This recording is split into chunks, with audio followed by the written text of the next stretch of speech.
Assalamualaikum warahmatullahi wabarakatuh. Perkenalkan, nama saya Aida dari jurusan Ilmu Kesehatan Prodi Rekam Medis. Di sini saya akan sedikit menjelaskan tentang keterampilan berbicara untuk memenuhi tugas bahasa Indonesia sesi 9. Menurut saya, keterampilan adalah kemampuan melakukan pola-pola tingkah laku yang kompleks dan tersusun rapi secara mulus dan sesuai dengan keadaan untuk mencapai hasil tertentu. Menurut Tarigan, berbicara merupakan kemampuan mengucapkan bunyi-bunyi artikulasi atas kata-kata untuk mengekspresikan, menyatakan, serta menyampaikan pikiran, gagasan, dan perasaan. Tujuan utama dari berbicara adalah berkomunikasi, di mana seorang pembicara mampu memahami makna apa yang akan disampaikan, serta mampu menyampaikan secara efektif. Berbicara pun dibagi menjadi beberapa tujuan. Seperti yang pertama ini ada tujuan informatif, di mana tujuan informatif ini merupakan tujuan berbicara yang dipilih pembicara ketika ia bermaksud untuk menyampaikan gagasannya untuk membangun pengetahuan pendengar. Yang kedua ini ada tujuan rekreatif, di mana tujuan rekreatif ini tujuan berbicara untuk memberikan kesan menghibur bagi pendengar dan pembicara. Yang ketiga ada tujuan persuasif. Tujuan persuasif merupakan tujuan pembicara yang menekankan daya bujuk sebagai kekuatannya. Yang keempat ada argumentatif. Tujuan argumentatif merupakan tujuan berbicara untuk meyakinkan pendengar atas gagasan yang telah diberikan oleh pembicara. Berbicara pun ada manfaatnya.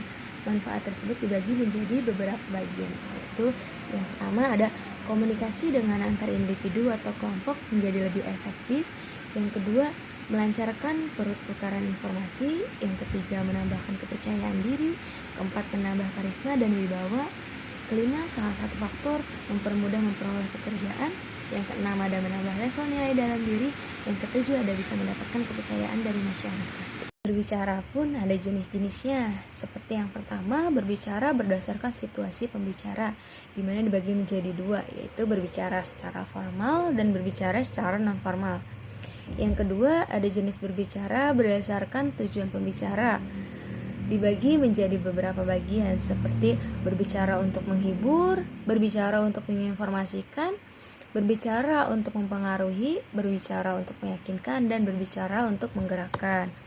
Yang ketiga, ada jenis berbicara berdasarkan jumlah pendengar.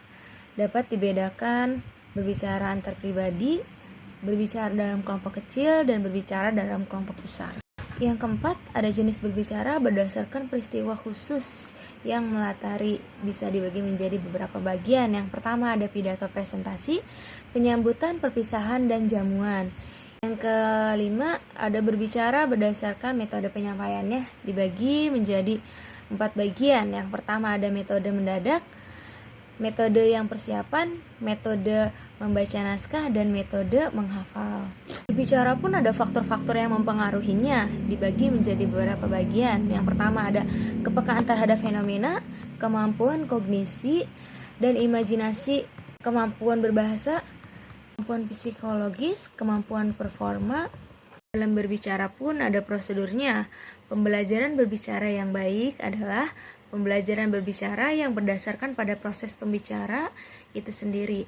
Artinya, pembelajaran berbicara harus dilakukan berdasarkan tahapan berbicara yang natural dilakukan dalam kehidupan sehari-hari.